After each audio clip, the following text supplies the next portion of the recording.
Watch this video to discover 5 myths about smoking busted. Myth number 1. Other healthy habits will make up for smoking.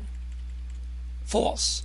Research shows that eating a well-balanced diet and exercise does not reduce the damage done by smoking cigarettes. Smoking damages every organ in the body regardless.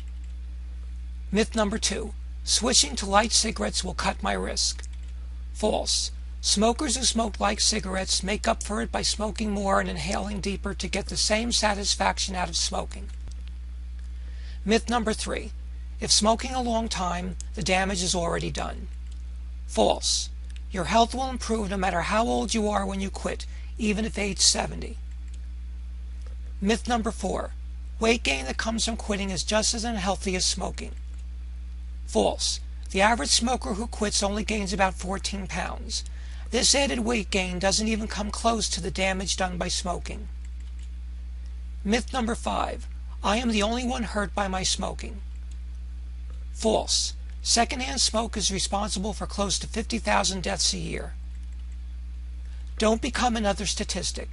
Click the link in the description below and stop smoking today.